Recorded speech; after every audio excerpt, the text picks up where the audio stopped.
जय माता दी दोस्तों। आप सभी का आसान राह में बहुत बहुत स्वागत है। दोस्तों, भगवान गणेश की पूजा अर्चना करने से सारे संकट खत्म हो जाते हैं और घर में सुख समृद्धि होने के साथ साथ यश की प्राप्ति होती है। तो दोस्तों, आज हम बात करेंगे विनायक चतुर्थी के बारे में। दोस्तों, विनायक चतुर्थी के दिन भगवान गणेश जी की पूजा अर्चना की जाती है, बहुत ही विधि विधान से, और व्रत भी रखा जाता है। भगवान गणेश संकट को हरने वाले हैं, सारी विघ्न बाधाओं को दूर करते हैं। तो दोस्तों, हिंदू धर्म में प्रथम पूज्य भगवान गणेश जी के प्रमुख दिनों में चतुर्थी तिथि को विशेष माना जाता है। तो दोस्तों, इस वीडियो में हम जानेंगे विनायक चतुर्थी पूजा विधि और शुभ मुहूर्त और व्रत कथा और विनायक चतुर्थी का महत्व। तो दोस्तों, इससे पहले आपसे एक रिक्वेस्ट है, अगर अभी तक आपने मेरे चैनल आसान राह को सब्सक्राइब नहीं किया है तो प्लीज़ सब्सक्राइब कर लीजिए। सब्सक्राइब करने से आपको मेरी हर वीडियो की अपडेट मिलती रहेगी। तो चलिए वीडियो शुरू करते हैं। तो दोस्तों, हर महीने में 2 चतुर्थी तिथि होती हैं। इस तिथि को भगवान गणेश की तिथि माना जाता है। इसमें अमावस्या के बाद आने वाली शुक्ल पक्ष की चतुर्थी तिथि को विनायक चतुर्थी और पूर्णिमा के बाद आने वाली कृष्ण पक्ष की तिथि को संकष्टी चतुर्थी कहते हैं। ऐसे में इस बार मार्गशीर्ष मास में शुक्ल पक्ष की चतुर्थी 18 दिसंबर यानी कल है। गणेश जी का नाम विनायक होने के कारण इसे विनायक चतुर्थी व्रत भी कहा जाता है। वहीं कई भक्त विनायक चतुर्थी व्रत को वरद विनायक चतुर्थी के रूप में भी मनाते हैं। दोस्तों, अब जान लेते हैं विनायक चतुर्थी व्रत विधि। श्री गणेश जी का जन्म भाद्रपद शुक्ल पक्ष की चतुर्थी के दिन हुआ था, इसलिए इनके जन्म दिवस को व्रत करके श्री गणेश जन्मोत्सव के रूप में मनाया जाता है। जिस वर्ष में यह व्रत रविवार या फिर मंगलवार के दिन होता है, उस वर्ष में इस व्रत को महाचतुर्थी व्रत कहा जाता है। इस व्रत को करने की विधि भी श्री गणेश के अन्य व्रतों के समान ही सरल है।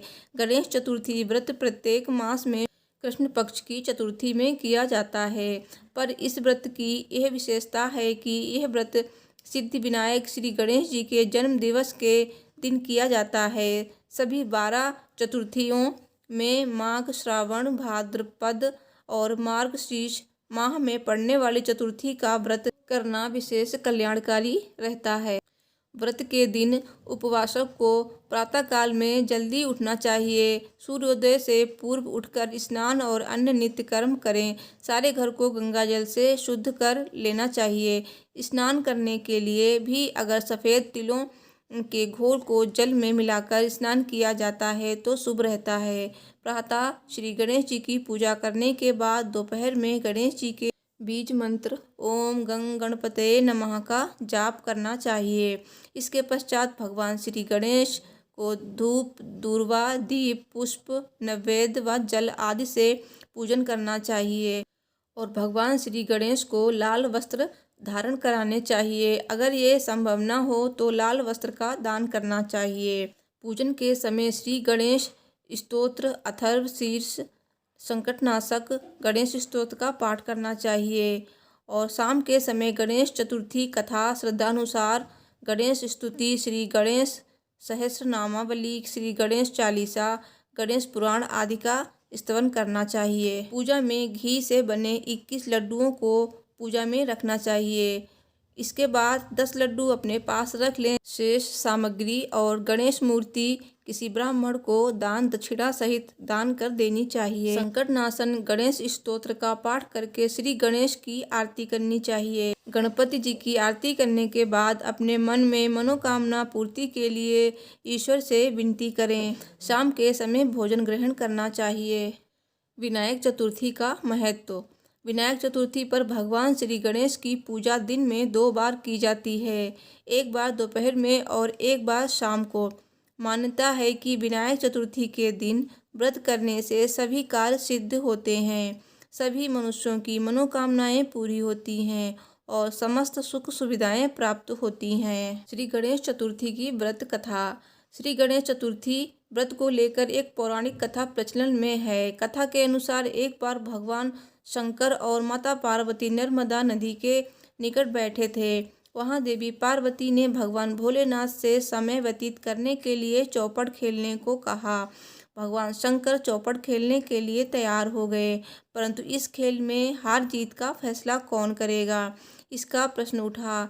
इसके जवाब में भगवान भोलेनाथ ने कुछ तिनके एकत्रित कर उसका पुतला बनाया और उस पुतले को प्राण प्रतिष्ठा कर ली और पुतले से कहा कि बेटा, हम चौपड़ खेलना चाहते हैं, परंतु हमारी हार जीत का फैसला करने वाला कोई नहीं है।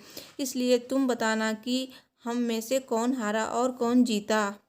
यह कहने के बाद चौपड़ का खेल शुरू हो गया। खेल 3 बार खेला गया और संयोग से तीनों बार पार्वती माता ही जीती। खेल के समाप्त होने पर बालक से हार जीत का फैसला करने के लिए कहा गया, तो बालक ने महादेव को विजयी बताया। यह सुनकर पार्वती माता क्रोधित हो गईं और उन्होंने क्रोध में आकर बालक को लंगड़ा होने व कीचड़ में पड़े रहने का श्राप दे दिया। बालक ने माता से माफ़ी मांगी और कहा कि मुझसे अज्ञानतावश ये सब हुआ है, मैंने किसी द्वेष में ऐसा नहीं किया है। बालक के क्षमा मांगने पर माता ने कहा कि यहाँ श्री गणेश जी का पूजन होता है, तो गणेश जी के पूजन के लिए नाग कन्याएं आएंगी। उनके कहे अनुसार तुम गणेश जी का व्रत करो, ऐसा करने से तुम मुझे प्राप्त करोगे। यह कहकर माता भगवान शिव के साथ कैलाश पर्वत पर चली गईं। ठीक 1 वर्ष बाद उस स्थान पर नाग कन्याएं आईं। नाग कन्याओं से श्री गणेश जी के व्रत की विधि मालूम करके उस बालक ने 21 दिन लगातार गणेश जी का व्रत किया। उसकी श्रद्धा देखकर गणेश जी प्रसन्न हो गए और श्री गणेश जी ने बालक को मनोवांछित फल मांगने के लिए कहा। बालक ने कहा कि विनायक जी, मुझे इतनी शक्ति दीजिए कि मैं अपने पैरों से चलकर अपने माता पिता के साथ कैलाश पर्वत पर पहुंच सकूं और वह ये देखकर प्रसन्न हों। बालक को यह वरदान देकर श्री गणेश जी अंतर ध्यान हो गए। बालक इसके बाद कैलाश पर्वत पर पहुंच गया और अपने कैलाश पर्वत पर पहुंचने की कथा उसने भगवान महादेव को सुनाई। उस दिन से पार्वती जी शिव जी से विमुख हो गईं। देवी के रुष्ट होने पर भगवान शंकर ने भी बालक के बताए अनुसार श्री गणेश जी का व्रत 21 दिनों तक किया।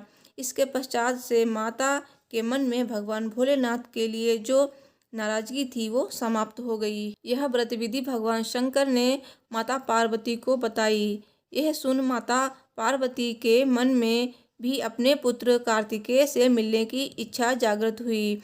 माता ने भी 21 दिनों तक श्री गणेश जी का व्रत किया और दूर्वा, पुष्प और लड्डुओं से श्री गणेश जी का पूजन किया। व्रत के 21वें दिन कार्तिकेय जी स्वयं पार्वती जी से मिलने के लिए आ गए।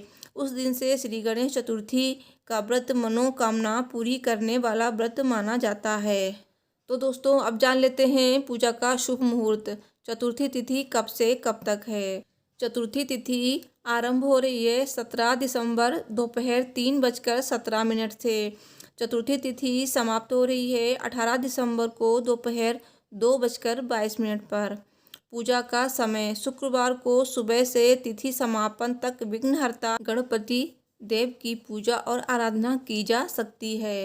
इस दिन गणेश जी को तिल से बनी चीज़ों का भोग लगाएं और इस दिन आप ऋतु फल का भी भोग लगा सकते हैं। इससे गणेश जी बहुत ही प्रसन्न होते हैं और मनोवांछित फल देते हैं। तो दोस्तों, ये थी विनायक चतुर्थी व्रत की विधि, कथा और महत्व और शुभ मुहूर्त। तो दोस्तों, वीडियो अच्छी लगी हो तो प्लीज़ लाइक कर दीजिए, शेयर कर दीजिए और मुझसे जुड़े रहने के लिए मेरे चैनल को सब्सक्राइब भी कीजिए। मिलती हूँ नेक्स्ट वीडियो में, तब तक के लिए देखते रहिए आसान राह। Thanks for watching. Her her Mahadev.